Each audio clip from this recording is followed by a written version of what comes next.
reader with an extensive summer TBR is really stupid, but stupid is what I am here to do.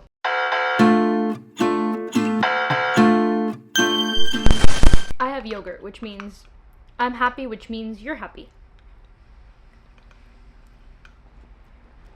You know, it's harder to talk with this than I thought it would be. It's officially summertime, which means lots of pool reading, which means lots of beach reading, which means I get tan, and then I get happy, and then I read so much more, and there's water. This is by far my favorite time to read. Even though the fall's kind of cozier, which is more of a fantasy vibe, doesn't matter. Reading by the water is underrated. I'm so excited to share my TBR for this summer. Please do note that I am really bad at following my TBR, so the majority of these will probably not get read, but I do have some priority books. And then I also have books that I'm willing to stray away from my TBR to also read this summer. But let me be delusional for a second. These are my summer hopefuls. Before I get to have fun in the summer, I have to wrap up the series that I have continued dragging on and not finishing, which includes Boys of Tommen, especially now that Releasing 10 has come out. I have read Binding and Keeping 13, Saving and Redeeming 6, and I recently started Taming 7. But now I have major FOMO because Releasing 10 came out last week and everyone is crying. Everyone says it's the most traumatizing book they've ever read, and if you know me, you know that I love a sad book. But apparently that one is like another level of sad, but I really want to read it. And it feels like a depressing summer book, so I have to wrap that up and hopefully finish that. I want to say this month, but the likelihood of me getting to Releasing 10 is like slim to none. And the Kindred's Curse Saga, which I have been using as a buffer series. I have read Spark of the Everflame and Glow of the Everflame. I have to read Heat of the Everflame before the fourth one that I don't know what it's called releases, but I think I can definitely finish that one because I have been using it as a buffer book. So probably after I finish Taming 7, I'll drop that in there. It's an easy read. It's a fantasy read. It very much gives summer vibes with a bit of The World is on Fire, which is my type of book. So hopefully I think I'll be able to finish that one sooner rather than later. Don't quote me on that though. Now we're gonna get to my promised books. I did promise I was gonna do a reading vlog on Book Talk's newest sensations, newest obsessions that came out of nowhere and suddenly everyone's talking about them, and I have major FOMO, which includes Silver Elite by Dani Francis. We don't know who the author is. We don't know who Dani Francis is.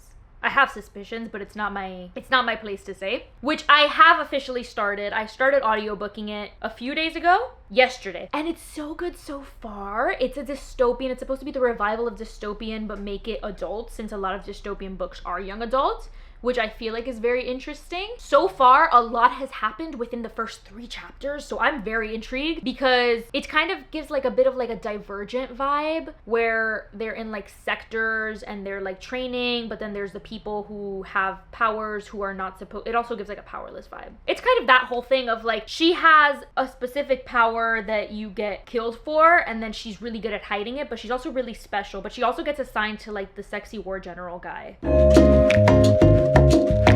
I see why this is a book talk sensation, I'm not gonna lie to you. So I have to finish that one, need to wrap that up, and then I have to read the other book talk sensation, which I'm really excited for. Shield of Sparrows by Devney Perry. I know nothing about this book. You will come to notice that I know nothing about the majority of these books. I just know vibes and I just know recommendations, but I love to go into books completely blind, and I kind of refuse to look at the synopsis of a book unless I have to. This one I did happen to look at the synopsis for, and this is the synopsis for it. The gods sent monsters to the 5 realms to remind mortals they must kneel. I've spent my life kneeling, to their will and to my father's. As a princess, my only duty is to wear the crown and obey the king. I was never meant to rule, never meant to fight, and I was never supposed to be the daughter who sealed an ancient treaty with her own blood. But that changed the fateful day I stepped into my father's throne room. The day a legendary monster hunter sailed to our shores. The day a prince ruined my life. Now I'm crossing treacherous lands besides a warrior who despises me as much as I despise him. Bound to a future I didn't choose and a husband I barely know. Everyone wants me to be something I'm not. A queen, a spy, a sacrifice. But what if I refuse the role chosen for me? What if I make my own rules? What if there's power in being underestimated? And what if, for the first time, I reach for it? I think there's an arranged marriage in this. I'm not sure. I'm pretty sure there is. I am weak for an arranged marriage, especially if they hate each other. That is like my perfect book, and the amount of amazing things I've heard about this book is crazy. One of my book besties posted that she was so baffled by the ending that she wanted to sob, that it was just so much. I've only seen like great reviews for it. This is probably one of the ones that I'm most excited to get into, especially as a newer release, because I feel like this is one where Book Talk was not wrong, especially because I am pretty sure Devney Perry is a famous contemporary author, and this this is her first fantasy book and it's supposed to be amazing. And I have FOMO. So I'm going to jump into that one. I'm hoping to buddy read it, duo read it, double read Silver Elite while I audiobook it, and then this one while I read it physically, even though I'm also in the middle of Taming 7. I just like to crisscross applesauce. And the third book talk obsession, On Wings of Blood by Briar Bolin. Don't know much about this one except the fact that it's a dark romantasy featuring a bully, and they put specifically like Draco Malfoy. Did they write this for me? Did they know I was getting into my Draco Malfoy era, and here's a taste? Because that's enough to keep me sat. I'm pretty sure there are like werewolves and monsters and vampires and all of this magical mystical stuff, and I love a good dark academia, and it's giving Harry Potter. Maybe it's just the Draco Malfoy part of it, but I'm really excited to get into that one. And those three are like my priority ones because I promised you and I'm not gonna let you down. I hope. I don't read fast enough to have this big of a TBR for this summer, but we're gonna keep adding to it because these are my priorities for the summer. Since we were talking about Draco Malfoy, I think it is my time to finally commit and read Manacled. Not even, I think, I have to. I have to read Manacled this summer because I need to read Manacled before Alchemized comes out, the published version, in like November. My Draco Malfoy era is peaking. Even though Draco Malfoy feels like a lot more of like an October read, I'm left out, and I'm going to be reading during the fall the published version. So we're going to be reading Manacled by Senli Yu. Hopefully. I really want to get to that one. Like, I'm really excited for that one. However, there's a monster lurking behind me. It's Crescent City. Crescent City has been lurking behind me since I read ACOTAR 2 years ago. Crescent City is Sarah J Maas's third series. It's an urban fantasy, which I'm not excited for because what do you mean that they have phones? What do you mean that they're driving cars? But I have recently heard very good things about it if you don't compare it to the other two series, which is ACOTAR and Throne of Glass.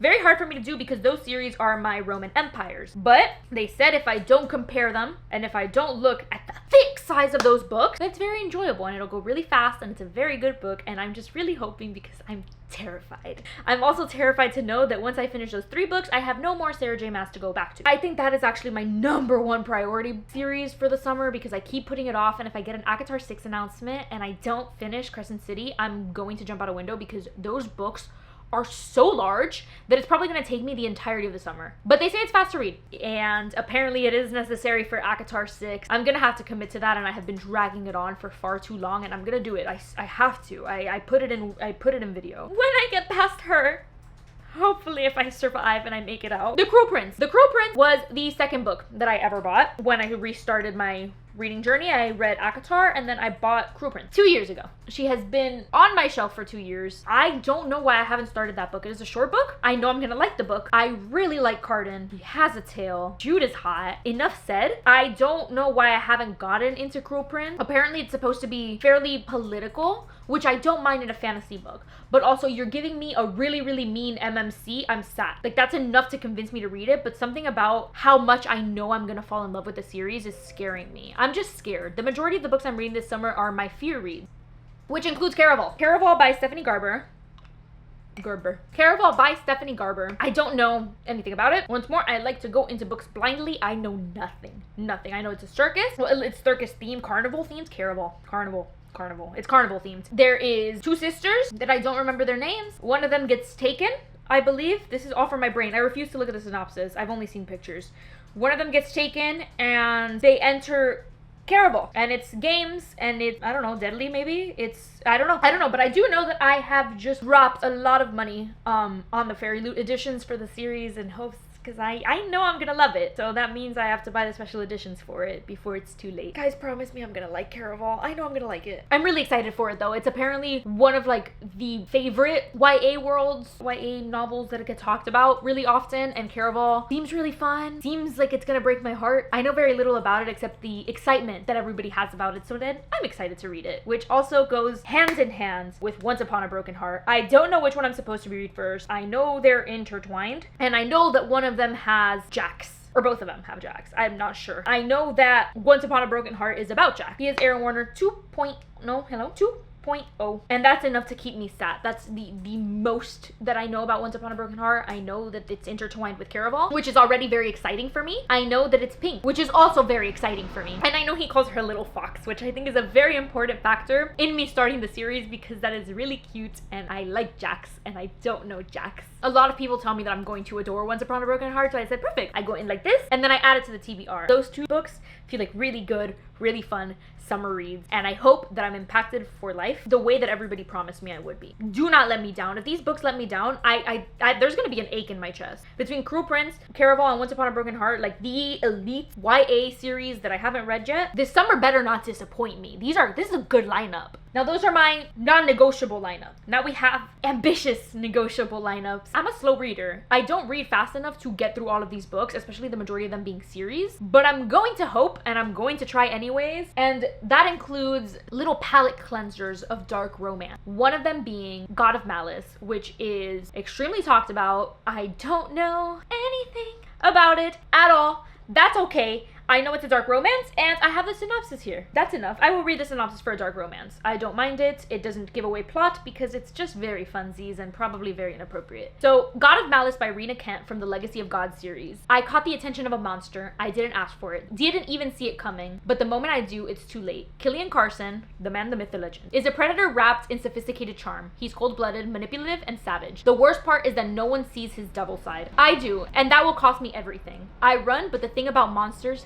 they always chase. Hear me out. I love a good chase in a dark romance because it doesn't end well. But yet it always does. That's a good palate cleanser for my palate. The other dark romance that I want to try and at least dabble in this summer is one of my best friend's favorite dark romances right now. She was sobbing the entire time that she was reading it. Insatiable from the Edge of Darkness trilogy by Lee Rivers. I have read Little Liar by Lee Rivers. I audiobooked it. I gave it 2 stars, but that's okay. It was a lot to digest. But my best friend also gave it 2 stars, and she said the Edge of Darkness trilogy is really, really good, and she takes everything back. This series, I don't know what it's about. If he can't have her, no one else can. Cade Mitchell is obsessed with someone he despises. A snake in an angel's skin, Stacey Rhodes, is everything he can't forget. The girl who shattered his heart and drove him deep into darkness of the underworld. He watched her for years, killed anyone who came close to her, but now, granted a brief moment of freedom from the life he's trapped in, he's back home and driven to claim her again, breaking every rule he's ever made for himself. Not even his hatred can stop the pull between them, but he'll never forgive her, will he? As this is a dark romance, the author highly recommends reading the content warning page. My friend told me it's really sad, and I have a thing for breakup stories. I have a thing for sad stories. I have a thing for this book. Because if he is broken up with her and he's chasing her and she was like his demise, I need him to cry for her. And I feel like he will. And this, I know this is going to change my brain chemistry. So I'm really excited for this. This might not even become a palate cleanser. This might just become an obsession. So I don't know if I'll get to it in the summer, but like it's a hopeful. It is a possibility, if you will. Then we have the Godzip Monster series, which is The Book of Azrael by Amber V. Nicole. I don't know anything about this book. I know that everyone talks about this book. I know that another friend of mine sent me an audio of her sobbing to this book. But we're gonna find out what this book is about, sat here right now. 1,000 years ago, Diana gave up her life in the deserts of Eoria, to save her dying sister. She called upon anyone who would listen, not expecting a monster far worse than any nightmare to answer. Now she does what Caden asks, even if that means securing an ancient relic from the very creature that hunt her. A king thought long dead and long forgotten. In the old world, his name was Samkiel. Samkiel? In the new world, it is Liam. But one title remains true throughout time. He is the world ender, a myth to his enemies, a savior and king to those loyal to him. After the Gods' War, he locked himself away, hiding from the world. He denied the crown and responsibilities, leaving the very ones who needed him most to deal with the fallout of the death of his homeworld. Now an attack on those he holds dear sends him back to the one realm he never wished to visit again, and into the sights of an enemy he thought imprisoned eons ago. Are these like 2 separate, like his and her storylines, or is he the... I don't know. Now enemies older than time must put aside their differences and work together, I figured it out, in hopes of saving both their world and every realm in between. So enemies to lovers, and enemies to lovers in hell. Delicious. Not really sure, I know it's a fantasy, not sure if it's a dark fantasy, but there's a skull on the cover, which I think is very promising in my opinion. I've seen fan art, I follow the author. Not smart, don't do that. And if Gods and Monsters was not enough, we're gonna also do the City of Gods and Monsters, the series. That is the name of the first book, actually, by Kayla Edwards. Another one of my friends also sent me a photo of her crying. I feel like I'm gonna be crying this summer. This is supposed to be happy and sunshine and butterflies, but she sent me a video of her crying to this, and the 4th book is coming out, and I want to read it, but I know nothing about it, except what I'm about to read to you. Welcome to the City of Angelthine. These book names are gonna kill me. I need the audiobooks. We hope you can survive. Okay, period. Lauren Kala. How you say it? I'm done. Okay. I'm just gonna guess. Lauren Kalla has only ever been ordinary. As a human struggling to survive in a city that caters to the needs of vampires, werewolves, witches, and other supernatural creatures, this sounds like a fall read. She always assumed her life would remain simple, predictable, and as safe as her world would allow. Until she barely escapes abduction at the hands of dark slayers and her friend is taken. Even if it means accepting help from Darien Castle, the leader of the Seven Devils, the most feared dark-slaying circle in the city. Enemies to lovers, again, gods and monsters. Again, and we got Tears again, which is looking like a very promising TBR, if I'm being honest. Is looking like it might become my fall TBR, but it is my summer TBR right now, and that's what I'm going to get through. Maybe. It's June 3rd. We have Metal Slinger by Rachel Schneider. I can't say anything about that book. My friend also is her favorite. Pretty much I'm just reading all my friend's favorite books this summer, but it's my TBR. I chose which ones to read. This is one of her favorite reads. It's not a standalone. The next book's coming out, but the first book is the only one out so far, which I'm pretty sure I'm going to get to that one. But she told me to go in completely blind, so I can't look at the synopsis or anything. She said blind, like nothing, know nothing. So you guys can't know anything, but just know it's gonna be a good book. And I'm really excited to read it. And I accidentally ordered the Waterstones edition of it. Don't ask me how I accidentally did that, but it was an accident, which means now I am committed to reading it because I believe that comes out in July? August-ish? Can't speak on it. I know that there is a dagger in the cover and I know I'm going to enjoy it, but I think that's one that I can get to since it's not like a series of books, it's just the one so far. And I don't want to have FOMO when the second one comes out because that is my biggest fear, especially in the summer. You can't have FOMO in the summer. The biggest hopeful for my summer, which is not going to happen. I want to at least pick up the first book of Zodiac Academy. Is that too much to ask for? Zodiac Academy by Caroline Peckham and Susan Valenti is a sensation. Apparently, it is written like Wattpad and it is not good writing, but the story gets better as you go along and the writing gets better as you go along, and then you are stuck for 11 books and you have nowhere to go and you're sobbing. And everyone is always sobbing. And I feel once more very left out, and I want to at least read the first book. The very first one. Just one. Because every single month I am spending a good $50 on the special edition of that book, just trying to get the special editions of the entire series. I have the first one in my possession right now, which means I have to read the first one as soon as possible. I'm just afraid that once I jump into that, my entire TBR is going to crumble because I'm only going to be able to read that, and the books are like this big. And it's gonna take up my life, and I'm positive about that one. And everyone always gets really excited when I talk about Zodiac Academy, so I hope that I can talk informed about Zodiac Academy by the very least reading the first book. I don't know much. I know it is about the Zodiacs. I know there are two sisters, and I know that there are two men, and the two sisters are some type of royalty, and the two men hate them, don't think that they're worthy, something of the sort. They fall in love, they have spice, and one of them is a werewolf, which is really important to me. I need to start learning what my books are about before I jump into them, but I'm recommending them to you anyways because I know the vibes that I like and I know that they're gonna be good. I'm pretty sure every single book for my summer TBR is going to be a 4 to 5 star book. No doubt. At least 1 5-star book per series because I have really good taste. I'm just very... I went into Throne of Glass blind. I bought all of Throne of Glass. Speaking of Throne of Glass, it's not a stretch goal because I'm going to make it happen, but I'm going to start my reread of Throne of Glass at the very least by August. Please be prepared for that because I will be posting about Throne of Glass nonstop, doing a reading vlog, doing full analysis, full annotations. I'm ready to dissect the shit out of that book. I'm going to be annotating it. I'm going to be posting multiple things of it, and I would love it if you guys went on that journey with me. I am aching to get back into that series, so I think this one isn't really like a hopeful, it's a need for my mental health. And in August, the new graphic audio start releasing, which is my birthday gift to me. The first one comes out August something, and August something, I'm going to be listening to it because it's going to break my heart. And I think that's a really good way to start my reread. So by August, which is also part of my summer TBR, not a hopeful though, I'm going to start my Throne of Glass reread. I will be reading it really slowly though, so I know it's gonna happen. I'm just gonna go dissect book by book, page by page, maybe one a month, but the first one's gonna start in August because I need it. Maybe July, because I really need it. Maybe next week, I cannot tell you, but it's part of my summer. That being said, I think I'm extremely delusional for this lineup. I feel like I have too many hopeful books. At least I have my priorities kind of straight, but I'm pretty positive I won't get to the majority of them because I read based off of vibes and I read really slow. But at the very least, I'm going to tell you my non-negotiables we'll get to. My 3 book talk books are going to be read, hopefully finishing them within the next 2 weeks. Crescent City, even though I feel like dying. And a Throne of Glass reread. We're sticking with Sarah J. Maas for the majority of the summer, and we're hoping that we get to experience some new stories. If you liked any of those books, if you recommend me moving any of those books up my TBR, or if you know for a fact that I'm going to adore them, maybe hate them, please let me know because I'm scared. And if you haven't heard of these, maybe add them to your TBR. Look at your age rating, guys. Read your trigger warnings. Some of these you should not be adding to your TBR, but the fantasy ones and the YA ones, if you trust me, trust that I think that we are gonna like these books. I'm trusting everyone else so that you can trust me. Because I don't know what I'm getting myself into this summer, but I know that I'm going to love every second of it by the water. So get ready because I'm going to be sweating.